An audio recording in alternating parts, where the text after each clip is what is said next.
In this video, we're going to start looking at drawing pictures of molecules. We'll call them Lewis structures, or sometimes you may call them Lewis dot structures. These Lewis structures put together pictures of molecules by drawing dots to represent the number of valence electrons around each atom. And from there, we'll try to figure out how we need to share those electrons to give everyone a full outer shell. And again, we only want to represent the valence electrons. They're the only electrons that are involved in bonding. The inner or core electrons are all full in their orbitals. They're stable and they have nothing to do with the bonds. If you can draw the valence electrons, or these dots, correctly, the bonds will jump off the page and slap you in the face. For example, hydrogen has one valence electron. So around hydrogen, you'll draw one dot.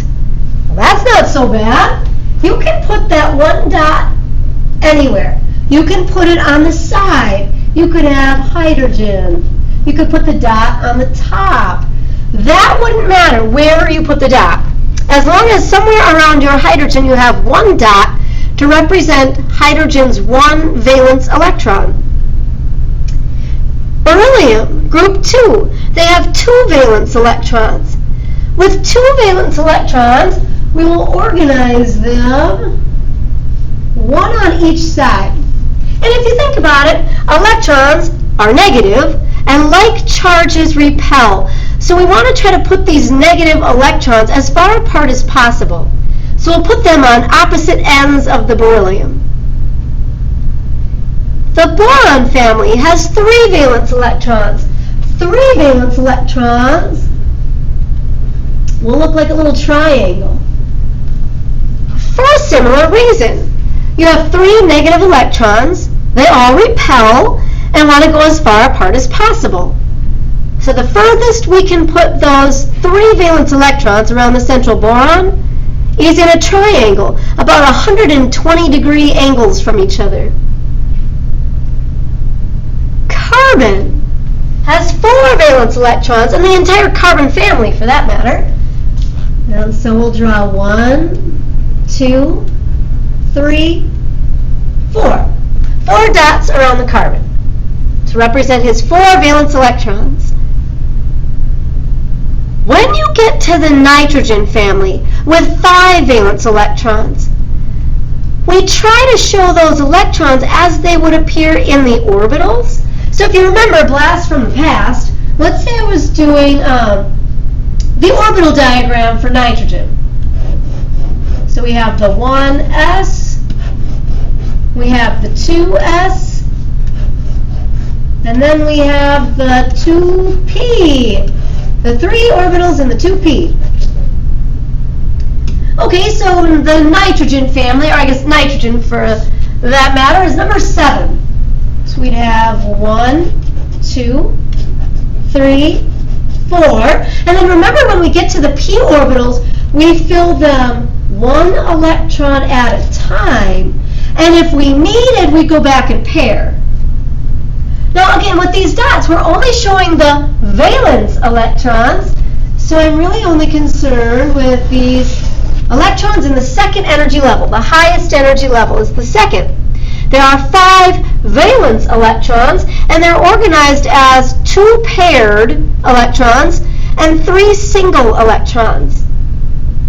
So we do the same thing with our dots. We draw our dots as a pair and 3 singles to kind of mimic the electron structure in the real atom. 2 electrons paired and 3 singles. And now again, kind of like with hydrogen, it doesn't matter where you put the pair. If I had nitrogen, I could put the pair on the outside, and then I could put the singles on the other spots. That would be fine.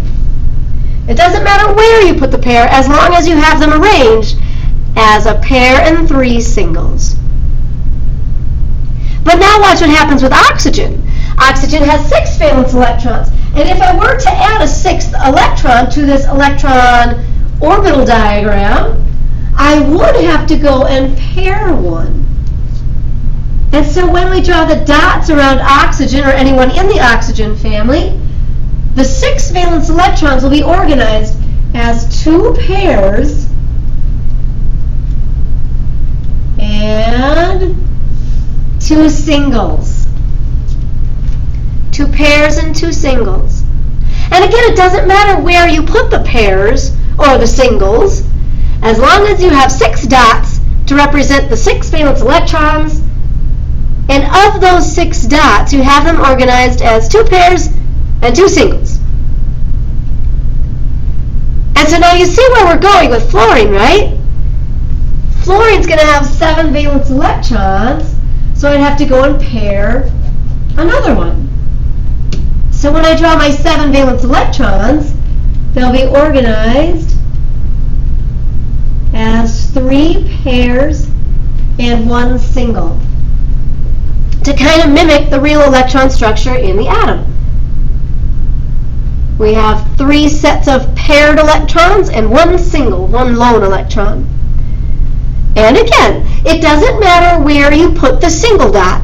You could put the single electron on the top, on the bottom, on either side. That doesn't really matter, as long as you have 1 single electron and 3 pairs. And then this neon atom, I mean, this is kind of funky. We're not going to do bonding with neon. It has a full outer shell of 8 valence electrons. So I guess we can put 8 dots around the neon. And there would be his dot structure, his Lewis dot structure. But he doesn't need to bond. Neon has a full outer shell of 8 valence electrons. If this were neon, then I would add the final valence electron to fill the second energy level. So I guess we can draw a dot structure for neon, but we're not going to draw any bonds with neon.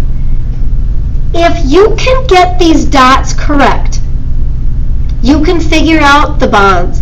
It'll be a piece of cake. And these trends, these dots, would be the same for any element in that group. So carbon, silicon, germanium, they would all have 4 dots organized in the same way.